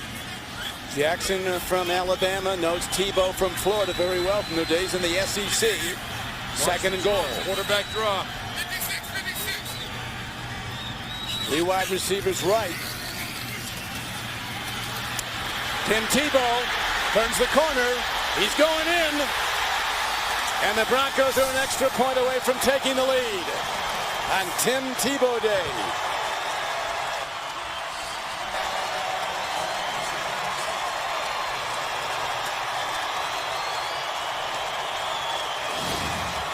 How about this guy? This was a designed play action fake to the front. You look, you see there's nobody here on the front side for Houston. The run fake to the right side. Tebow instinctively senses it and realizes that, well, these defensive linemen are fast, but number 92 Earl Mitchell for Houston is not as fast as I am. The extra point is a huge one. And the Broncos take the lead for the first time, 24-23. And now Matt Schaub and the Texans ready to get the ball back. But all day they've been out without their all-pro wide receiver who was out with an injury. Andre Johnson couldn't go today. Well, you know what the key to that play right there was, Don? Mark Anderson, the backside defensive end, lost his contain. Mike McCoy, very, very satisfied right there. Tim Tebow, he's firing up his teammates right now. Look at that. You can't coach that, Don. That's passion. He told us, Tim Tebow, we talked to him, he said, I believe that leaders know where they're going and how to get people to follow them. Yeah, he said people want to follow it. A leader. He said even if you have to fake it sometimes. He said, I'm not going to lie to you. I've had to fake it a few times. But if your teammates believe you. But he said when you fake it a little bit, then you're pumped up yourself. You can convince yourself. That's right. Well, Matt Schaub and Gary Kubiak and that Texans offense have got to step up here now. A loss after being up 17-0 in a game like this could be devastating for them. But well, it's been Tebow in the second half. Let us not forget Matt Schaub is a sensational player. He's 19 of 26 today for 265 and a touchdown. Well, as you mentioned, though, he's minus his #1 weapon. and Andre Johnson. But we also have to remember his field goal kicker is hit from 54 and 57, so a long-distance field goal could be in the offing to decide this game. Don, that was a terrible decision by Steve Slayton to run that football out. It was 6 yards deep in the end zone. To try and run it out at this point in the game, you get hit at the 15-yard line. How about the Bengals and the Chargers? Scoreboard is changing. Here's James Brown. Don and Steve, Cincy adding to their pad. Bernard Scott, running back, up the gut, 10 yards to pay dirt. Cincy on top, 34-13 as San Diego lost their out. KC will win the AFC West. Don and Steve. All right, James, and here is Schaub standing in, gets time, down the middle throw, comes in on the 1-hop, 2nd and 10. Looking at Jacoby Jones, who's made some big plays today for the Texans. I don't know whether that ball was tipped or not, Don, but it sure looked like it the way it dove. Yeah, right there, the right arm. That looked like it was Justin Bannon. Got his right arm up there. Either here or Williams. Somebody deflected it. 2nd and 10. And the decibel level is about as high as it gets. And it gets high in Denver. Terrific underneath throw. Schaub throws to tight end Joel Dreesen. A first down for the Texans. That's a big play right there. You gotta do something to get your confidence back and your rhythm back. I'm not 100% sure Matt Schaub is feeling all that great after that one hit. I've seen him on the sidelines. Looks like he's a little bit foggy to me. Another good throw over the middle. Again, they work the middle of the field with the tight end position. This time it's Owen Daniels. And the Texans keep getting yards. A 15-yard gain, down by 1. Their place kicker, Rackers, is hit from 54 and 57 yards on field goal tries today. Hit them both. Schaub again, underneath throw. Again, he goes to the tight end. Ball is out. See if they rule it a catch or if he did not have total possession in the process. He did not in the process of catching the ball. They're ruling it incomplete. That looked to me like it was a catch, just extending the ball to try and get an extra yard, and he lost control of it. So we're down now to the 2-minute warning in Denver. There'll be no overtime today. We're going to have a winner. Back to Denver. Don Criqui with Steve Berline. Here's where we're at. 1:59 to play. The Texans, who led 17-0 at halftime, down by a point. Matt Schaub at quarterback from the shotgun. Broncos come with 4. Beautiful underneath throw and catch. Dreesen with a first down. Joel Dreesen in a drag pattern underneath. And he's ahead for a gain of 15 yards, and the Texans drive on. Well, Don, I want to make a point here. That was Gary Kubiak made a decision not to challenge that last catch. I believe it was a catch, and I think he would have won the challenge. But I think in his mind, he calculated it was only a 4-yard gain. It was going to be 2nd and 6 or 2nd and 10. If there's any doubt, let's don't waste the challenge and a timeout possibly. Our quarterback can make a play for us. He did right there. Blitzers come. Schaub swings it low. Open field tackle at the 39.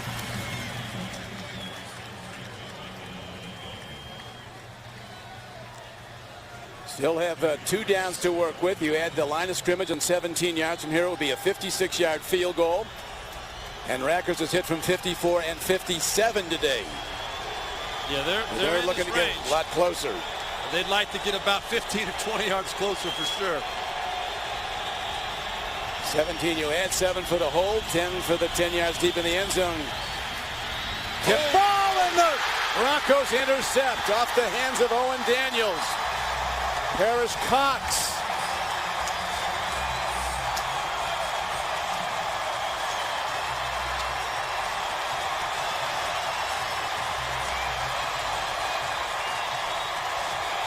Schaub walks off. Broncos take over the ball. And they're going to give it officially to Sidquan Thompson. You don't think that this is a game of inches? Gary Kubiak trying to be conservative with a nice, safe throw. Owen Daniels wide open, but it was Brian Dawkins who came rushing up the middle, jumped up. I think the ball went off of his helmet and is intercepted. It was a safe call. It was the right call. It was going to pick up about 10 yards for the Houston Texans right there, and it ends up costing them the football game. Still a 1:12 left to play.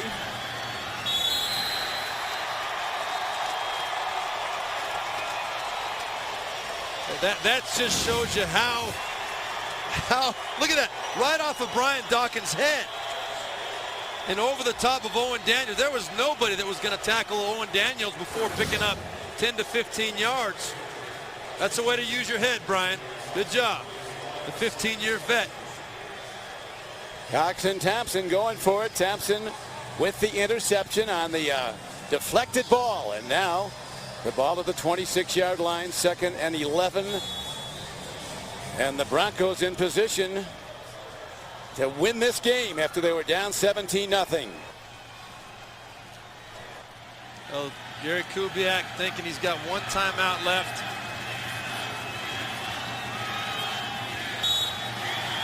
Now the Texans unable to stop the clock. Out of timeouts. Well, they're out of timeouts. Excuse me. I thought they were sitting on one more.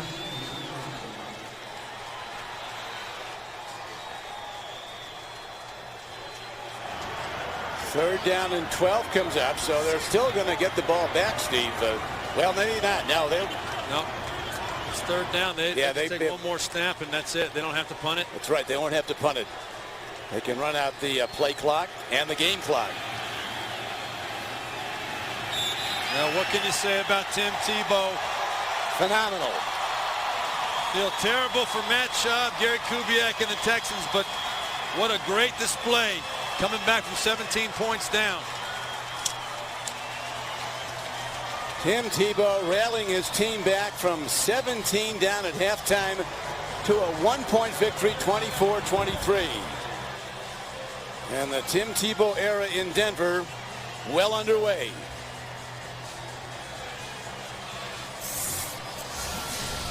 That's a game ball he'll treasure. Final score, Denver 24, Houston 23. And the game-winning touchdown by Tim Tebow. He takes off and he goes in. That tied it, and the extra point gave him the lead. Juan Thompson comes up with the interception, stops Schaub's drive. Coming up next is the Subway postgame show for Steve Berline. This is Don Criqui saying so long from Denver. You've been watching the NFL on CBS. We'll join James Brown in New York after this.